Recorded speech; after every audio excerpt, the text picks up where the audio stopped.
Sa nakaraang episode, sa kanyang unang pagsasanay, sa tulong ni Babata at Doya, ay nagawa ni Luo Feng na makapasok sa Star Traveler Level 1 gamit ang kanyang pisikal na lakas. Nagkaroon din siya ng isang napakabihirang kakayahan, ang Golden Diamond Body. Matapos ang ilang araw ng pagsasanay at pakikipaglaban kay Doya, kung saan maraming beses niyang naranasan ang bingit ng kamatayan, sa wakas ay natutunan niyang kontrolin at gamitin ang tunay na kapangyarihan ng Robbed Cloud Rattan bilang isang baluti para sa sariling depensa. Pagkatapos nito, ay nagsimula si Luo Feng na kumain ng wood crystals upang mapalakas ang kanyang espiritual na kapangyarihan, dahil lubos niyang naunawaan ang payo tungkol sa lakas ng mga mandirigma sa universo. Sa patnubay ni Doya, ay naghanda rin siya para sa susunod niyang pagsasanay. Sa kanyang ikatlong pagsasanay, ay muling nakipag-spar si Luo Feng kay Doya. Sa simula pa lamang ng laban, ay ginamit ni Doya ang kanyang kakayahang pangkaisipan upang magpatawag ng mga paru-paro sa pamamagitan ng kanyang artifact na dice. Gaya ng dati, ay labis nitong pinahirapan si Luo Feng. Kahit sa pagkakataong ito, ay ginagamit pa rin ni Luo Feng ang kanyang pisikal na baluti, ang Robbed Cloud Rattan Armor, kasama ang kalasag mula sa Heaven Forbid Shuttle. Unti-unting lumalakas ang kanyang katawan hanggang sa nasal ayan niya ang pinakasentro ng kanyang mental na lakas sa loob ng kanyang umaapaw na espiritual na dagat. Doon ay nakita niya ang isang kristal sa gitna ng kanyang mental na enerhiya na naglalabas ng maningning na liwanag, ngunit hindi niya alam kung ano ang tawag dito.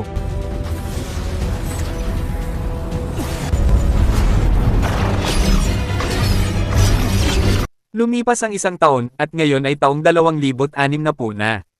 Patuloy pa ring sinusubukan ni Babata na buuin ang isang maliit na sasakyang pangkalawakan sa pamamagitan ng paghahanap ng mga materyales na naiwan sa mga sinaunang guho. Gayunpaman, ay nahihirapan pa rin siyang makahanap ng mga kapaki-pakinabang na piyesa dahil karamihan sa mga materyales ay walang silbi at itinuturing lamang niyang basura. Samantala, ay nagawa na ni Luo Feng na tiisin ang mahigit 210 toneladang gravity. Ang kanyang pisikal na lakas, o panlabas na lakas, ay umabot na sa Star Traveler Level 2, gayon din ang kanyang espiritual na lakas na umabot na rin sa Mental Mastery ng Star Traveler Level 2. Bagamat ilang ulit nang lumakas si Luo Feng at nagsisimula na niyang makahabol sa dating bilis ng mga galaw ni Doya, ay patuloy pa rin siyang naiipit sa estilo ng pakikipaglaban nito na hinubog ng libu-libong taong karanasan. Kahit isang tama lamang ay hindi niya maipatama. Sa kalagitnaan ng laban, ay may kakaibang nangyari sa espiritual na dagat ni Luo Feng, muli niyang naramdaman ang mga kristal sa loob ng ubod ng kanyang mental na enerhiya na umaapaw papunta sa kanyang espiritual na dagat. Agad niyang tinanong si Babata kung ano ang nangyayari sa kanya. Ipinaliwanag ni Babata na iyon ay ang Inherited Soul Seal, isang selyong iniwan ng kanyang amo, na siya ring guro ni Luo Feng na si Huyanbo. Hindi alam ni Luo Feng na ang selyong ito ay naitanim na sa kanyang kaluluwa sa mismong sandaling opisyal siyang naging bagong alagad ni Huyanbo. Ngayon, ay nagsimula na itong pumasok sa yugto ng integration, o ang yugto ng pagkakaisa ng mga puwersa.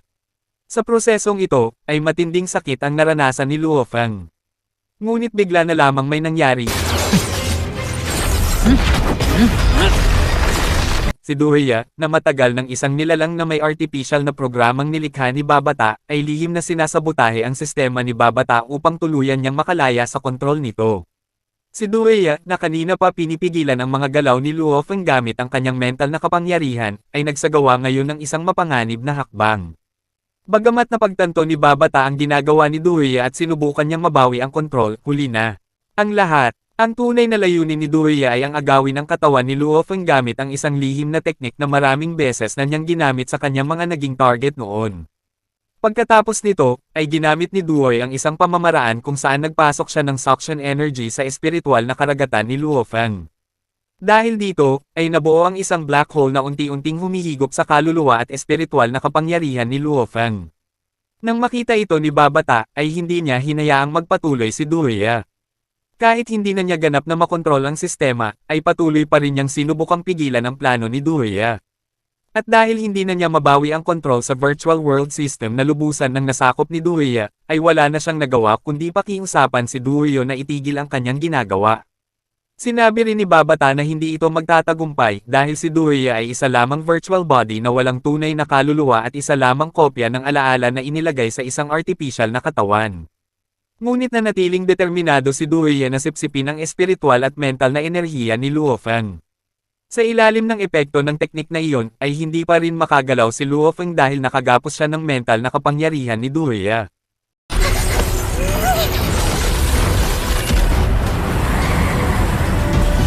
你的生命归我了。 Habang nangyayari iyon, ay patuloy na hinihigop ni Duya ang lahat ng enerhiya ni Luo Feng. Dahil dito, ay isa-isang nagsimulang lumitaw sa kanyang espiritual na daigdig ang mga alaala ng kanyang nakaraan. Naalala niya kung gaano na siya kalayo ang narating, at kung gaano siya nagsumikap at nagsakripisyo upang makarating sa puntong iyon. Upang makawala sa mapanganib na sitwasyong iyon, ay biglang lumakas ng husto ang mental na kapangyarihan ni Luo Feng. Pagkatapos ay sumabog ito na parang Big Bang na sinasabing siyang pinagmulan ng paglikha ng universo at bagong buhay. Pagkaraan nito, ay ganap na na-activate ni Luo Feng ang inherited soul seal ni Huyanbo. Sa pamamagitan ng mental na lakas na nagsanib sa inherited soul seal, ay hindi lamang nabawi ni Luo Feng ang kanyang espiritual na enerhiya, kundi pati na rin ang kanyang mental na enerhiya. Higit pa rito, ay nagawa rin niyang makawala sa soul transfer technique na ginamit ni Duya laban sa kanya. Dahil dito, ay tumilapon si Duya hanggang sa gilid ng lugar ng pagsasanay. Samantala, ang mental na lakas ni Luo Feng ay umabot din sa Star Traveler Level 3. Ang tagumpay na ito ay sinabayan ng paglitaw ng mga kidlat sa kalangitan na tumama kay Babata. Si Duya, ang malupit na reyna ng Crystal Planet na minsang pumatay sa sarili niyang lahi upang makamit ang kapangyarihan, ay nabigla sa mabilis na paglakas ni Luo Feng. Sa sandaling iyon, ay nakita niya ang anyo ng kanyang dating amo sa katauhan ni Luo Feng. Dahil dito, ay naalala niya ang unang pagkakataong nakilala niya si Huyanbo. Biglang bumalik sa alaala ni Duya ang unang pagkakataon na siya ay natalo. Bagamat natalo siya noon dahil sa malaking agwat ng kanilang antas ng cultivation, ay labis pa rin niyang iginalang ang katauhan at pagkatao ni Huyanbo. Hindi lamang siya pinatawad nito at iniligtas ang kanyang buhay, kundi ipinamulat din sa kanya ang kanyang mga pagkakamali at pinilit siyang harapin ang mga bunga ng kanyang nakaraan. Sa huli, ay nagpa siya si Duya na maging tagapaglingkod ni Huyanbo at isinugol pa ang kanyang buhay upang manatiling tapat sa kanyang tabi.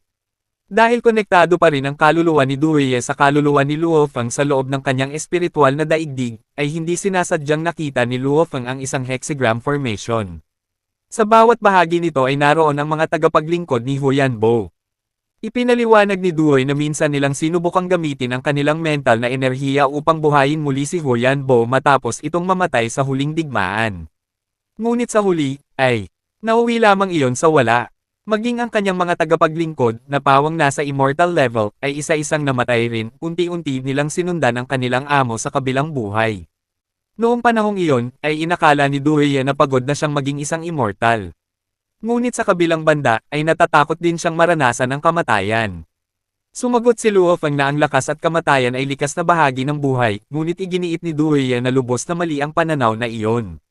Ayon sa kanya, kung may mga nilalang na nagtataglay na ng kapangyarihang baguhin ang mga batas ng universo, ay maaari nilang itama ang lahat ng kakulangan at kapintasan ng buhay. Sa kasamaang palad ay hindi niya kailanman nakuha ang pagkakataong iyon. Kaya umaasa siyang si Luo Feng ang magiging taong makakagawa nito balang araw. 我没机会了。 Sa huli, ay napagtanto ni Luo Feng na ang huling alaala na ibinahagi ni Duya tungkol sa hexagram formation method ay hindi aksidente. Ang tunay nitong layunin ay turuan siya tungkol sa batas ng universo, na posibleng buhayin muli ang isang tao sa pamamagitan ng hexagram formation method. Matapos ang pangyayaring iyon, ay binati rin ni Babata si Luo Feng sa matagumpay niyang pagdaan sa huling yugto ng pagsasanay laban kay Duya. Dahil sa kanyang tagumpay, ay kinilala rin si Luo Feng bilang isang karapat-dapat na alagad ni Master Huyanbo. Masaya si Duya kahit isa na lamang siyang ilusyon, nagpasalamat siya kay Babata sa pagbibigay sa kanya ng pagkakataong makita ang kahalili ni Master Huyanbo. Pagkatapos nito, ay iniwan ni Duya ang kanyang huling mensahe kay Luo Feng. Sinabi niya rito na ipagpatuloy ang kanyang paglalakbay at ipaglaban ang pamana ni Master Huyanbo. Pagkatapos ng kanilang pamamaalam, ay inilabas ni Duya ang isang paru-paro mula sa kanyang katawan at tuluyan siyang naging isang estatwang palamuti sa loob ng pulang kastilyo. Sa sandaling iyon, ay lubos na naunawaan ni Luo Feng ang panganib ng teknik ni Duya, isang teknik na muntik ng kumitil sa kanyang buhay ngunit sa halip ay nagmulat sa kanya sa katotohanang napakalupit ng buhay sa universo. Nakita niya kung paano ginawa ni Dueya ang lahat ng posibleng paraan upang makamit ang kapangyarihan at mabuhay. Gayunpaman, sa huli ay pinili pa rin itong magsakripisyo para sa kanyang amo bilang isang Meteorite Star Master. Sa huli, ay binalaan ni Babata si Luofeng na kung may mangyaring masama sa planetang Earth at hindi niya ito kayang harapin, ay mapipilitin siyang ilayo si Luofeng sa daigdig. Alam nating ang pinakamahalagang prioridad ni Babata ay ang mapanatili at maipamana ang pamana ni Huyanbo. Ngunit iginiit ni Luofeng na kung mangyari man iyon, ay malalampasan niya ito at pipigilan ang anumang sakuna. Alam nating si Luofeng ay isang taong labis na nagmamahal sa kanyang pamilya at laging pinoprotektahan ang mga taong pinakamalapit sa kanya. Pagkatapos nito, ay lumipat ang eksena sa daungan ng barkong pandigma ng Amerika sa Hilaga. Tulad ng makikita, ay napakaraming sasakyang militar, eroplanong pandigma, at mga barkong pandigma ang abalang kumikilos, kasabay ng matinding pagkilos ng mga puwersang militar. Malinaw na may naganap na isang emerhensya. Naroon din ang isang aircraft carrier na sa ikatlong pagkakataon sa loob lamang ng 3 buwan ay naghatid ng mga bangkay ng mga halimaw na nasa antas ng King. Sa operasyong ito, si Mo Henderson ang mamumuno. Bukod pa rito, ay magsasagawa rin ng magkasanib na operasyon ng panig ng Amerika at Europa. Dumating na ang oras, ang layunin ng operasyong ito ay hanapin ang isang eroplanong pangkargamento na nawala ng komunikasyon habang nagdadala ng mga piraso ng metal mula sa sinaunang mga guho. Ngunit nakapagtataka, nang matukoy ang huling lokasyon ng eroplano, ay para bang tuluyan na lamang itong naglaho ng walang anumang bakas. Kahit gamit ang pinakasensitibong metal detector, ay wala silang natagpuan. Maging ang mga piraso ng barko na tila naglaho sa ibabaw ng mundo ay hindi rin nila makita. Matapos makita ang insidenteng ito sa holographic screen, ay napaisip si Mo Henderson kung may kinakaharap ba silang isang mapanganib na nilalang na kinakailangang imbestigahan ng masinsinan upang maihanda nila ang lahat ng kailangang gawin laban sa anumang hindi inaasahang mangyari. Sa pagkakataong iyon, ay sinabi ng isa sa mga tauhan ni Mo Henderson na paparating na ang puwersa mula sa Europa. Samantala, ang panig ng Europa ay nagpadala ng isang cruiser na pinamumunuan ni Keda, isang mandirigmang nasa antas ng War God. Dahil magkasanib ang operasyong ito, malamang na sabay kikilos ang puwersa ng Europa at Amerika upang higit pang mapalakas ang kanilang seguridad.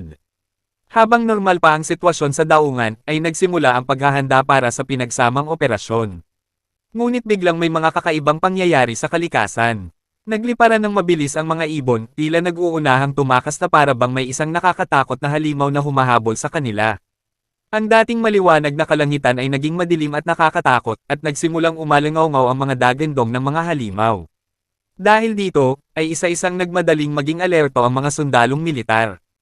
Inutusan ng isa sa mga commander sa control room ang Air Force na agad magpadala ng isang eroplano sa lugar upang alamin kung ano ang nangyayari.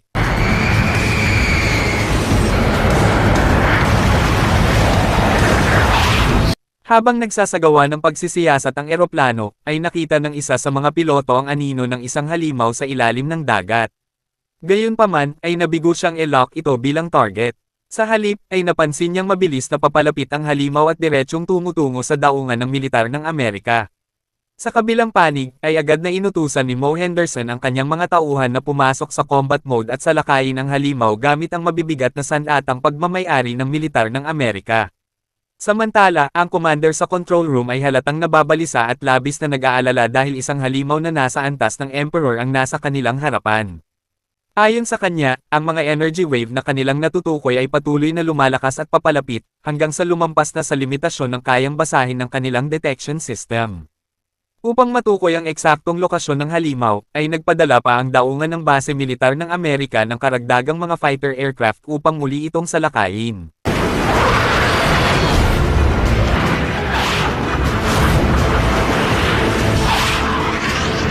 Nang mas bumaba ang mga eroplano, ay nakita nilang napakabilis ng paggalaw ng halimaw. Agad na nagbabala si Mo Henderson sa lahat na mag-ingat. Ngunit napakabilis ng halimaw kaya't isa sa mga fighter plane ang agad nitong tinamaan at winasak. Habang lalo itong papalapit, kahit dumaan lamang ito sa tabi ng isang bakal na barkong pandigma, madali nitong nabasag ang barko. Labis na nagulat si Mo Henderson sa nasaksihan niya. Pagkatapos noon, ay sunod-sunod na tinagos ng halimaw ang ilang barkong pandigma at mabilis na winasak ang lahat ng iyon.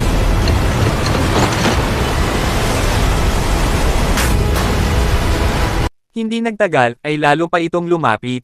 Pagkaraan nito, ay bumangga ang halimaw sa pader ng daungan, dahilan upang matakot at mabigla ang mga sundalo nang lumitaw ang isang misteryosong halimaw na may iisang gintong sungay. Nang ganap na lumitaw ang halimaw, ay napakalaki nito kaya't rumagasa ang tubig dagat papunta sa kalupaan at nilamon ang buong puwersang militar sa daungan ng Amerika. Napilitan si Mo Henderson na personal na humarap dito dahil tuluyan nang nawala ng kontrol ang sitwasyon.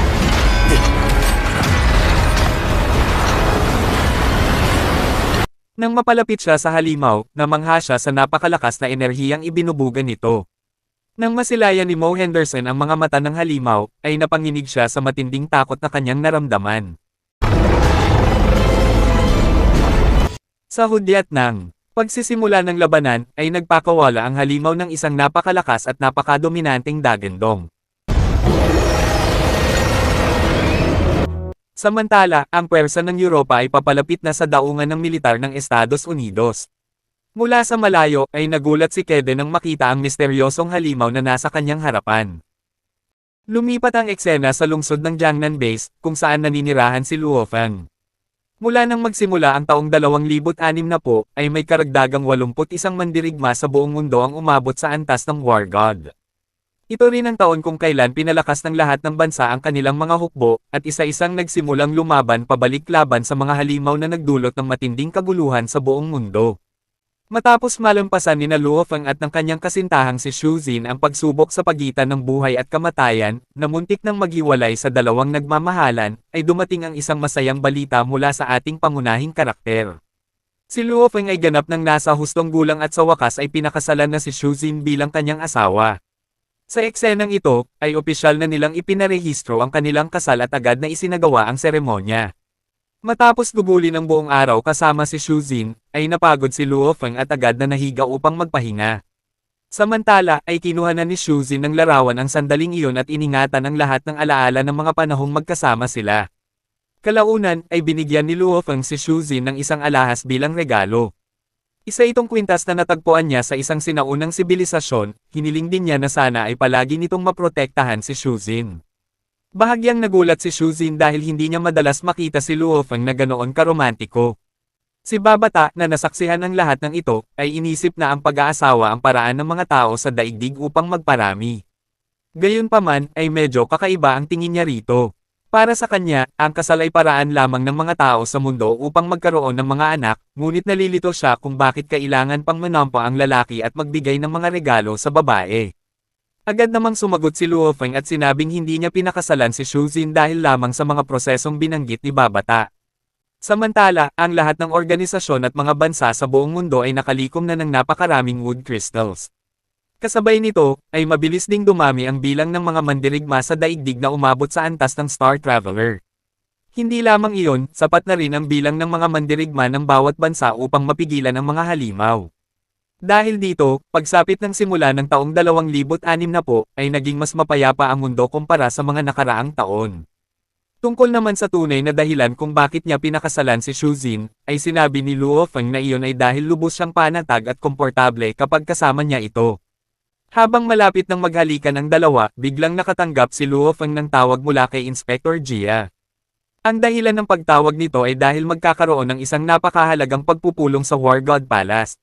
Maging si Leader Hong ay nag-utos na dumalo rito ang lahat ng mandirigma mula sa bawat bansa. Dahil dito, ay hiniling ni Inspector Jia na agad na sumama si Luo Feng patungo sa War God Palace. Wala siyang nagawa kundi muling magpaalam kay Xu Jin. Pagkatapos nito, ay bumalik ang eksena sa daungan ng militar ng Amerika. Doon, ay patuloy pa ring sinusubukan ng mga sundalong Amerikano na talunin ang Golden Horned Monster. Ginamit nila ang lahat ng kanilang assault weapons at mabibigat na sandata upang pahinain ito.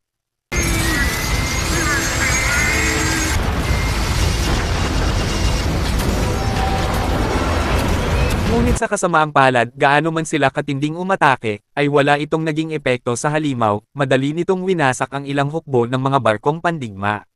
Sinubukan ni Mo Henderson na ilikas ang ilan sa mga sundalo dahil marami na ang nasugatan sa mga pag-atake ng Golden Horned Monster. Iniutos din niya na agad na ipadala ang lahat ng datos tungkol sa halimaw, at doon nila nakumpirmang isa itong halimaw na nasa antas ng Emperor. Ilang sandali pa, ay ipinaalam ni Keita na natapos na niya ang kanyang misyon at naipon na niya ang lahat ng natitirang hukbong pandagat ng Amerika upang magsagawa ng isang malawakang pag-atake laban sa halimaw. Agad namang iniutos ni Mo Henderson sa lahat ng combat units na sabay-sabay magsagawa ng pag-atake mula sa himpapawid at dagat. Pagkatapos ng lahat, ay kailangan nilang mapatay ang halimaw sa lalong madaling panahon bago pa ito makarating sa mainland. Kaagad na tumugon ang mga sundalo, at muling isinagawa ang isang malawakang pag-atake.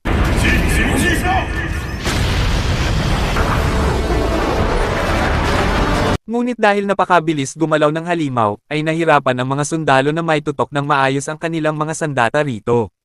Dahil dito, ay nagpa siya ang militar na gumamit ng mga ballistic missile upang sundan ang galaw ng halimaw.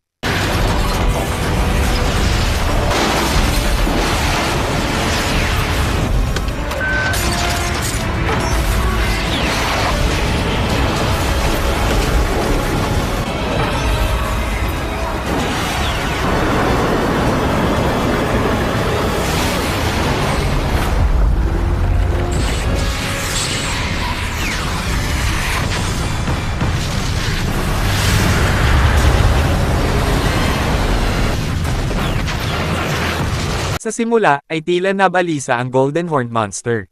Gayunpaman, dahil mas mataas ang talino nito kaysa sa karaniwang mga halimaw, ay madali nitong naiwasan ang mga missile sa pamamagitan ng napakabilis nitong paggalaw. Dahil dito, ay nagbanggaan ang mga missile sa isa't isa at agad na sumabog, na naging sanhi ng kanilang tuluyang pagkawasak. Nang makita ni Keita at ng iba pang mga sundalo na wala man lamang naging epekto ang kanilang mga pag-atake sa halimaw, ay labis silang namangha.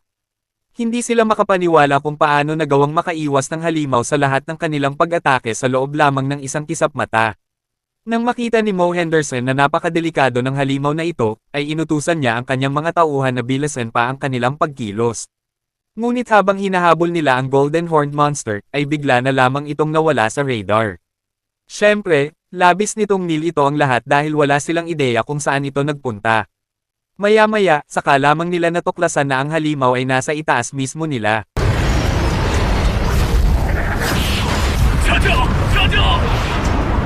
Si Keita, na may naisip na plano, ay nag-utos sa ilang grupo na sundin ang kanyang mga utos, habang ang iba naman ay inutosang umurong at lumiko pabalik. Dahil sa mga utos ni Keita, sa wakas ay muli nilang natunton ang halimaw at matagumpay na nalock ang galaw nito bilang target. Humiling rin si Keita na gamitin ang laser cannon.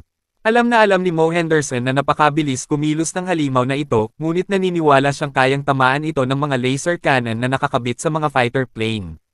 Bukod pa rito, ang sandatang ito ay may napakataas na firing rate at napakataas ng katumpakan. Dahil dito, ay tiwala si Mo Henderson na hindi na maiiwasan ng Golden Horned Monster ang pag-ataking ito.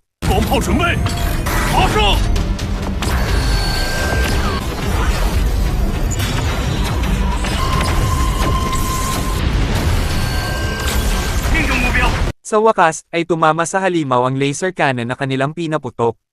Labis ang tuwa ng mga sundalo sa kanilang nakita, nagpasya rin silang magsagawa ng mas malapit na inspeksyon upang matiyak kung patay na ba ang halimaw o buhay pa ito. Ngunit sa mismong sandaling iyon, ay mabilis na papalapit sa kanila ang Golden Horned Monster. Labis na nabahala si Mo Henderson at agad na inutusan ng lahat na magkawatak-watik at umiwas. Samantala, labis na nagulat si Keita. Hindi siya makapaniwalang buhay pa rin ang halimaw kahit ang laser cannon, na may napakalakas at nakamamatay na kapangyarihang kayang pumatay ng mga halimaw na nasa antas ng King, ay walang naging epekto rito. Bilang resulta, ilan sa mga fighter plane ang muling napinsala dahil sa pag-atake ng Golden Horned Monster. Napagtanto ni Henderson na wala talagang silbi ang kanilang mga pag-atake. Dahil dito, ay agad siyang nag-utos na itaas sa pinakamataas na antas ang lakas ng laser cannon at maghanda para sa panibagong pagsalakay. Upang magkaroon muli ng pagkakataong salakayin ang halimaw, ay inutusan ni Mo Henderson si Keita na bumalik at pamunuan ang mga unit ng himpapawid upang ilayo at akitin ang halimaw papunta sa attack zone. Agad namang tumugon si Keita at sinimulan ang kanyang misyon. Hindi lamang siya, kundi maging si Mo Henderson ay bumalik din upang personal na sumali sa pag-atake. Muli ring nagsagawa ng malawakang offensive ang militar ng Amerika upang tuluyan ng mapatay ang halimaw. Ngunit sa kasamaang palad ay nabigo na naman sila. Napakabilis pa rin kumilos ng Golden Horned Monster kaya kahit gumamit sila ng mga electric missile at mga canyon, hindi pa rin sapat ang bilis ng mga ito upang malok ang galaw ng halimaw. Dahil dito, ay napagtanto nilang ang tanging paraan ay pabagalin ang kilos nito. Nang maisip ito, ay sinabi ni Mo Henderson sa kanyang mga tauhan na mayroon siyang plano. Naunawaan ito ni Keita at nang akong gagawin niya ang kanyang makakaya upang protektahan sila. Iniutos din ni Mo Henderson sa lahat ng tropa na huwag munang umatake hanggat hindi niya ibinibigay ang utos.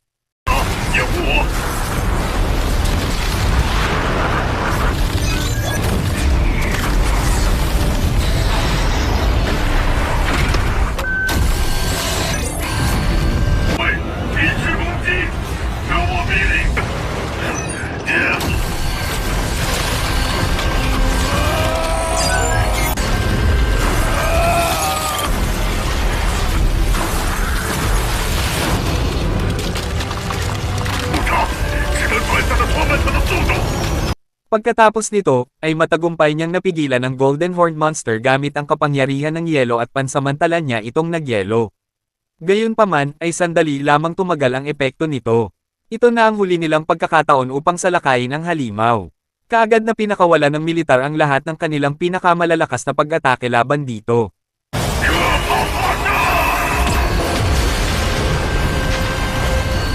Ngunit kahit na tinamaan nila ang halimaw, ay lumabas na ganap na nabigo ang kanilang offensiba.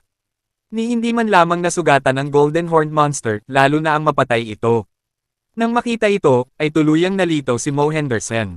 Hindi siya makapaniwala kung paano nagawang mabuhay ng halimaw matapos tamaan ng laser cannon sa pinakamataas nitong lakas. Kung tutuusin, kahit ang mga halimaw na nasa antas ng Emperor ay tiyak na masasaktan sa ganoong pag-atake. Ngunit ang Golden Horned Monster ay hindi man lamang nagtamo ng kahit kaunting pinsala. Sa sandaling iyon, ay bigla na lamang naglaho ang halimaw. Maya-maya, napag-alaman nilang agad pala nitong sinalakay ang daungan ng militar ng Amerika.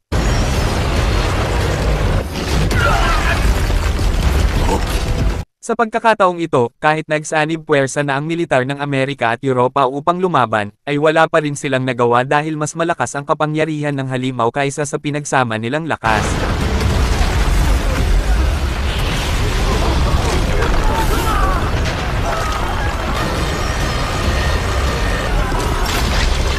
Pagkatapos nito, ay lumipat ang eksena sa War God Palace. Sa wakas, dumating na sina Luo Feng at Inspector Jia. Inakala ni Luo Feng na ang pagpupulong na ito ay malamang na tungkol sa pambansang depensa dahil marami ring opisyal ng militar ang dumalo. Inanyayahan din siya ni Inspector Jia na umupo kasama ang 5 elder upang mas madali silang makapag-usap sa mga pinuno mula sa iba't ibang panig ng mundo. Dito ay nakita rin ni Luo Feng ang ika-5 elder na si Atkan, na sinasabing pangalawang pinakamakapangyarihang pinuno sa Europa, kasunod lamang ni Eastbourne. Gayunpaman, kilala si Atkan sa pagiging low profile, hindi siya madalas makisangkot sa mga alitan ng mga mandirigma at bihira rin siyang dumalo sa mga pagpupulong. Ngunit nang makita siyang dumalo sa araw na iyon, ay nakumpirma ni Luo Feng na napakahalaga ng pagpupulong na ito. Ilang sandali pa, ay dumating na rin si Mo Henderson. Kitang-kita sa kanyang kalagayan na napakasama ng kanyang kondisyon. Nang makita ito, ay inabutan siya ni Sokolov ng maiinom. Hindi alam ni Luo Feng kung ano ang pinagdaanan ni Mo Henderson upang humantong siya sa ganoong kalagayan. Makalipas ang ilang sandali, ay dumating na rin si Hong at ang Thunder God na si Lei Shen. Hindi na nagpaligoy-ligoy si Hong at agad niyang ibinahagi ang pinakamahalagang impormasyon. Sinabi niya na sa baybaying bahagi ng Amerika ay may naganap na isang pangyayaring hindi pa kailanman nangyari sa kasaysayan ng sangkatauhan. Ang nangyaring iyon ang dahilan kung bakit siya labis na nag-aalala dahil maaaring kumalat ang banta sa iba pang bahagi ng mundo. Biglang nagulat at nalito ang lahat ng mga mandirigma. Pagkatapos nito, ay ipinakita ni Mo Henderson ang isang recording ng pangyayaring binanggit ni Leader Hong upang lubos na maunawaan ng lahat ang sitwasyon. Makikita sa video na tuluyang nilipol ng Golden Horned Monster ang buong hukbong pandagat at ang lahat ng tripulante nito. Hindi lamang iyon, ginamit pa nito ang espesyal nitong kakayahan upang higupin ang lahat ng mga sundalong naroon. Katulad noong una itong lumitaw habang nasa anyo pa lamang ng isang itlog, ay hinihigop nito ang mga halimaw upang palakasin ang sarili nitong kapangyarihan. Ipinaliwanag ni Mo Henderson na winasak ng kapangyarihan ng Golden Horned Monster ang buong daungan ng militar. Ang pinagsamang puwersa ng militar ng Amerika at Europa na naroon ay walang nagawa. Gaano man katindi ang kanilang paglaban, ay isa-isa rin silang hinigop ng halimaw. Maging ang buong daungan ng militar ay nilamon nito, na halos wala ng anumang naiwan. Dahil sa trahedyang iyon, ay nabigla ang lahat. Si Mo Henderson lamang ang nakaligtas sa malagim na massacre na dulot ng Golden Horned Monster. Samantala, si Keita at 12 mandirigmang nasa antas ng War God ay nasawi sa insidenteng iyon. Mahigit 50,000 sundalo rin ang namatay sa labanang iyon. Nakipaglaban sila hanggang sa pinakahuling sandali upang talunin ang halimaw, ngunit nabigo sila dahil napakalakas nito. Nang marinig ni Luofang ang lahat ng ito, agad siyang nabahala at napuno ng galit. Napagtanto niyang nagkatotoo na ang babala ni Babata, hindi rin niya inasahan na haharap ang sangkatauhan sa isang sakunang hindi pa kailanman naranasan noon.